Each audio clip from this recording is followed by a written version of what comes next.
정치대담 캠프 대 캠프 시작하겠습니다. 오늘은 더불어민주당 이재명 후보 선대위의 송평수 대변인 그리고 국민의힘 윤석열 후보 선대위의 윤희석 상임 공보특보 함께하겠습니다. 두 분 어서 오십시오. 안녕하세요. 안녕하십니까. 자, 그럼 먼저 윤희석 특보가 주목한 것은 뭔지 강다한 앵커가 소개를 하겠습니다. 강다한 앵커. 네, 오늘 국민의힘 윤석열 후보 캠프의 픽은 바로 이재명, 진영 결집 고비입니다. 더불어민주당 이재명 후보와 이낙연 전 대표가 선대위 출범식 이후 51일 만에 만났습니다. 이 전 대표는 이 후보와 함께 국가비전과 통합위원회 공동위원장으로 선대위 활동을 공식화했는데요. 민주당은 경선 이후 좀처럼 가시지 않던 내부 갈등설이 불식되길 기대하는 분위기입니다. 오찬 이후 이 전 대표는 때론 후보나 당과 결이 다른 얘기를 할 수도 있을 거라고 말했고 이 후보는 시너지를 내는데 최선을 다하겠다고 말했습니다. 더불어민주당과 열린민주당의 통합도 가시화하는 모습인데요. 민주당의 전통적 지지층 결집에 속도가 붙을 수 있을지 주목됩니다. 네, 송평수 대변인께 먼저 좀 여쭤보겠습니다. 51일 만에 전격 회동인데 식당 밖에서 지지자들 간에 이제 고성이 오가고 뭐 이랬다고도 하던데요. 이게 어떻게 내부 갈등설 가라앉겠습니까? 그거는 뭐 극히 일부의 목소리로 보여지고요. 이번 이낙연 전 대표의 등판은 상당히 시의적절하다 이렇게 보고 있습니다. 이게 또 국가비전과 통합위원회에 이낙연 전 대표랑 이재명 후보가 공동위원장이다라는 점이 상당히 눈에 들어오더라고요. 어떤 의미가 있는 건가요? 네, 그 이재명 후보도 이제 새로운 모멘텀이 필요했는데 이낙연 전 대표의 합류로 적극 합류로 인해서 천군만마를 얻은 셈입니다. 그리고 뿐만 아니라 이재명 후보가 또 이낙연 전 대표와 더불어서 국가비전과 통합위원회 공동대표로 같이 맡게 되는 것은 상당히 의미가 있다 이렇게 봅니다. 특히 이낙연 전 대표의 그 총리 또 다양한 또 의정 경험 이런 풍부한 경륜이 어우러질 거로 네, 봅니다. 알겠습니다. 그 윤희석 특보께 여쭙겠습니다. 등판 시기가 좀 적절하다라고 말씀을 해주셨는데 좀 늦었다라는 얘기도 있어요. 어떻게 보세요? 적절하다고 평가하시면 뭐 존중하겠지만은 늦었다는 지적이 훨씬 더 많다고 봅니다. 무슨 뜻이냐? 어느 정당이든 마찬가지겠습니다만은 경선을 치른 후에 경선을 승리한 쪽과 그렇지 않은 쪽이 완전히 합쳐서 원팀을 구성하는 과정은 굉장히 어려운 과정입니다. 저희도 그렇죠. 마찬가지고요. 그래서 물리적으로 결합한다 저런 식으로 어떤 선대에서 직책을 맡으면서 시너지 효과를 노린다. 물론 어느 정당에도 할 수 있겠지만 중요한 것은 그런 물리적인 합류보다는 과연 그 경선을 통과하지 못한 후보를 따랐던 지지자들이 즉 이낙연 후보를 지지했던 이낙연 전 대표를 지지했던 분들이 이재명 후보로 지지를 바꿀 수 있느냐 그렇게 합쳐지는 여부를 봐야 되는 게 가장 중요한 거 아니겠습니까? 그런 차원에서 시기든 뭐든 간에 당원들을 민주당 당원들을 민주당 쪽 지지자들을 이재명 후보가 얼마나 설득할 수 있을 것인가 그것을 봐야 된다고 봅니다. 이낙연 전 대표가 그 때로는 후보나 당과 결이 다른 이야기를 할 수도 있다. 이거는 어떤 의미로 좀 봐야 될까요?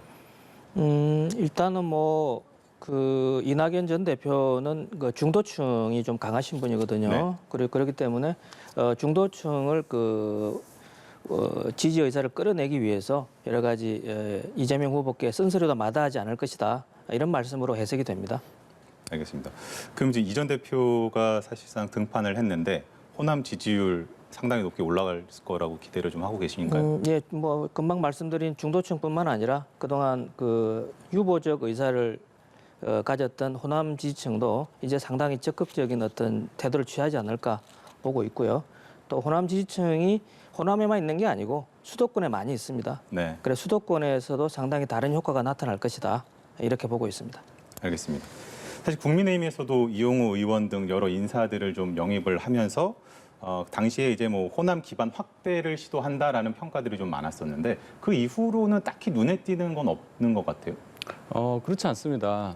기존 구조로 보면은 현 여당 민주당 계열에서 네, 문재인 대통령 이후의 주류 세력들을 뺀 나머지 분들의 대부분은 지지를 철회하거나 저희 쪽으로 그 정치인들이 왔다고 평가를 할 수가 있습니다. 그 얘기는 뭐냐면 뿌리라고 생각할 수 있는 김대중 대통령을 모셨던 또 김대중 대통령과 같이 정치를 하셨던 분들의 상당수가 저희 선대에 합류를 했고 또 그러한 노력들이 결국 호남에 대한 저희의 진정성, 진심을 반영하는 그런 결과가 될 수 있다고 저는 평가를 하고 있거든요.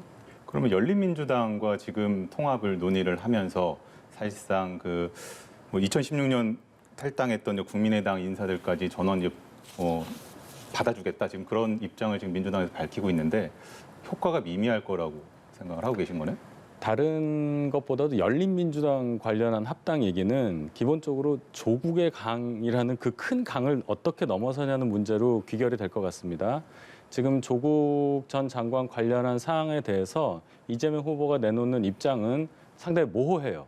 그런데도 불구하고 어쨌든 의석은 3석이지만 어느 정도 결이 같다고 하는 세력을 포용해야 한다는 상황은 이해하겠으나 그 과정에서 경위는 충분히 국민들께 설명을 하고 설득할 수 있는 그런 노력은 있어야 한다고 생각합니다. 알겠습니다.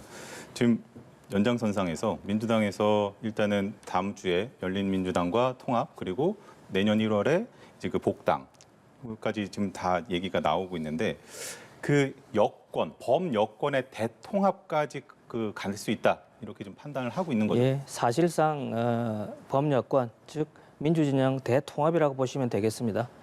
열린민주당은 더불어민주당과 뿌리가 같습니다. 뿌리가 같은데 특정 계기를 통해서 나눠진 것에 불과하고요. 그리고 이제 물론 지지율이 다소 지금도 열린민주당 지지자들의 지지가 반영이 돼 있겠지만은 추가적으로 또 반영이 될 거라고 보고 또 복당은 뭐 사면도 우리가 해주지 않습니까? 네. 근데 그에 비하면 복당은 사실 가벼운 것이거든요. 그런데 복당을 통해서 또 여러 가지 약간 분열돼 있던 분위기가 통합될 거라고 봅니다. 그런데 또 그런 부분이 있지 않겠습니까?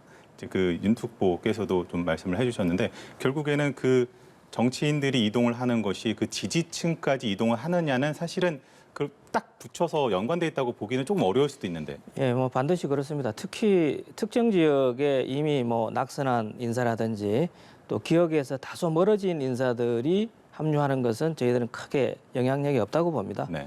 다만 이제 현실적으로 움직이고 있는 또 현역 의원들이 있는 정치 세력은 아무리 작다 하더라도 그들의 지분이 있는 것이거든요. 현실적으로 여론조사하면은 지지율이 나옵니다. 그런 부분들은 상당히 좀 반영이 될 거라고 보고 있습니다. 그 뭐 이낙연 대표와의 회동도 그렇습니다만 이번에 이제 그 열린민주당과의 통합 문제도 사실은 상당히 예전부터 얘기가 나왔었고 특히나 이재명 후보가 범여권 통합 구상을 밝힌 지 한 2달 정도 된 것 같은데 그만큼 고심이 많았고 어려운 작업이었다라고 보면 될까요? 그렇습니다. 이재명 후보의 적극 요청에 의해서 열린민주당과의 통합이 상당히 빨리 진행된 겁니다. 그 점을 좀 염두에 두시면 좋겠고요. 그리고 열린민주당도 차근차근 이렇게 절차를 밟고 있다는 점을 말씀드립니다. 열린민주당과 이렇게 시간이 걸린 게 지금 뭐 여러 가지 노력을 공을 들인 거다라고 말씀을 하셨는데 그만큼 고민되는 게 많았다고도 읽힐 수 있을 것 같은데. 그렇죠. 방금 말씀드렸듯이 조국 관련한 어떤 입장 표명도 있고 또 이렇게 생각할 수 있습니다. 열린민주당이 지금 더불어민주당과 뿌리가 같고 결이 비슷하다고 하더라도 어디까지나 좀 강경하잖아요. 그러면 중도에서 바라보는 또 입장이 있을 겁니다. 중도에서 중도층에 속한다고 생각하는 국민들이 이 두 당의 합당을 어떻게 평가할 것인가 그것도 생각을 해야 될 겁니다. 알겠습니다. 자, 그러면은 이번에는 우리 윤희석 특보가 주목한 것은 뭔지 강다은 앵커 통해서 알아보도록 하겠습니다. 강다은 앵커. 이어서 오늘 더불어민주당 이재명 후보 캠프의 픽은 바로 이준석 빠진 첫 선대위입니다. 국민의힘 윤석열 후보가 연이틀 호남 표심 공략에 나서는 사이 김종인 총괄선대위원장이 이준석 대표가 빠진 첫 선대위 회의를 주재했습니다. 김 위원장은 후보와 가깝다고 해서 자기 기능을 초과하지 말라고 당부했는데요. 이른바 윤핵관을 겨냥한 경고로 풀이됩니다. 이런 가운데 이준석 대표가 윤핵관 중 한 명으로 장제원 의원을 공개 저격하자 장 의원은 모욕적인 인신공격이라며 참고 또 참겠다고 말했습니다. 대선을 70여일 앞둔 시점에서 선대위 효율화를 꾀하고 있는 국민의힘이 내용을 극복하고 달라진 모습을 선보일 수 있을지 주목됩니다. 들어가기 전에 좀 정정을 하겠습니다. 제가 윤희석 특보라고 이야기를 했는데 송평수 대변인이 골라주신 그런 키워드였습니다. 자, 그러면 그 윤특보께도 좀 먼저 여쭤볼게요. 그 이준석 대표가 연일 선대위에 맹공을 퍼붓고 있거든요. 그 의도 뭐라고 봐야 돼요? 현 선대위가 저희 선대위가 갖고 있는 어떤 문제점, 위기 상황을 좀 표현을 좀 정확히 하고 싶다. 뭐 그런 차원이라고 봅니다. 본인이 대표로서 활동을 하면서 대표니까 상임 선대위원장 아닙니까? 네. 상임 선대위원장으로서 지금 한 달 가까이 이렇게 활동을 하면서 몸소 느꼈던 그 부분에 대해서 정확하게 전달해서 이거를 승리로 이끌 수 있는 선대위로 바꾸고자 하는 그런 마음이 아닌가 생각을 하고요. 어쨌든 이게 갈등으로 비춰지는 이 상황이 안타깝긴 합니다만은 2012년 박근혜 대통령 당선을 이끌었던 그 당시 선대위도 내용이 상당히 많았습니다. 그래서 조기 선대위가 출범을 하고 또 후보 비서실장이었던 최경환 의원 사퇴를 하고 뭐 그런 내용이 있었거든요. 그래서 저는 다 이것이 대선을 치르는 과정 그 하나의 절차로 볼 수도 있다 이렇게 생각합니다. 그 이준석 대표가 그 선대위를 떠나면서 이야기를 했던 내가 떠나지만 그래도 당 대표로서 도울 수 있는 대선을 돕겠다라는 그 연장선으로 지금 이런 발언들을 하고 있다라고. 그렇습니다. 원래 선대위에서 당대표가 할 수 있는 역할은 상당히 제한적이에요. 그래서 제가 자꾸 2012년도 얘기를 하는데 그때 황우여 당시 당대표는 전혀 중앙에서 활동하지 않고 호남 지역에만 계속 선거 기간 내내 계셨거든요. 그 얘기는 뭐냐면 어느 정도 그 지역, 호남 이렇게 약한 곳에 가서 활동을 하는 정도 이상 중앙에서 당대표가 존재감을 드러내면서 선거운동 할 수 있는 상황이 아니거든요. 대선이라는 것이. 그런 차원에서 이준석 대표가 선대위의 상임 선대위원장으로 있느냐 아니냐 여부는 그렇게 큰 의미는 없다 이렇게 생각합니다. 알겠습니다. 그 민주당이 지금 국민의힘도 결국엔 선대위를 개편을 하겠다는 건데 민주당이 개편을 먼저 했지 않습니까? 네. 그래서 이재명의 민주당 이런 식으로 좀 슬림화하고 기동대처럼 이제 나가고 있는데 국민의힘의 지금 이런 개편에 있어서 사실 내홍이라는 게 맞물려 있는데 뭐가 가장 좀 중요하다라고 보세요? 일단은 그 이준석 대표의 거취인데요. 결국은 그 현직 그 의원 경험이 없는 이준석 대표, 또 나이 어린 이준석 대표에 대한 어떤 패싱 논란, 또 약간 무시하는 듯한 발언, 또 이른바 윤핵관이라고 일컬어지는 윤석열 핵심 관계자, 네. 윤핵관이라 그러죠. 윤핵관이라고 하는 분들이 은연중에 이제 이준석 대표에 대한 어떤 견제 내지는 무시 발언 이런 것들이 쌓이고 쌓여서 터졌다고 보고요. 결국은 12월 3일 날 울산 회동에서 윤석열 후보와 이준석 대표가 그 폭탄주를 들이키면서 네. 봉합을 했다고 하는 것이 미봉책이었다. 결국 윤핵관들을 그대로 둔 상황에서 이런 사단이 언제든지 벌어질 수 있는 가능성이 있었다라고 보여집니다. 알겠습니다. 사실 그 기동 헬기가 그 총괄 상황 본부 중심으로 가되 이제 1일 점검 회의인가요? 이거는 임태희 본부장이랑 권성동 본부장이 조율을 한다라고 하더라고요. 결국에는 양측이 입장을 최대한 이제 반영을 해서 잡음을 최소화했다 이렇게 이해하면 되겠습니까? 그렇습니다. 기동 헬기라는 게 이제 항공모함이 크니까 네. 항공모함 이 큰 구석구석을 재빨리 이동할 수 있는 그런 체제를 말한다 하는 건데 결과적으로 일정이라든지 메시지라든지 그리고 정책 이런 것들이 유기적으로 연결이 되면서 뭔가 후보의 하나의 이미지 또 정책 이런 것들로 반영이 돼야 되는데 따로따로 움직여왔던 측면이 있습니다. 그것을 총괄 상황본부라는 하나의 구심점으로 모아서 조정과 결정 기능까지 주겠다. 그렇게 되면은 적어도 조직 내에서 혼선은 없을 것이다. 이런 판단이라고 생각합니다. 알겠습니다. 그 김종인 위원장이 우회적으로 이제 윤핵관에 대해서 경고를 하고 있고 또 이준석 대표는 밖에서 이제 장제원 의원을 딱 거명을 하면서 이제 문제 제기를 하고 계속 이러고 있는데 이게 좀 당내 분위기에도 영향이 있을 것 같은데 당내 분위기 어때요?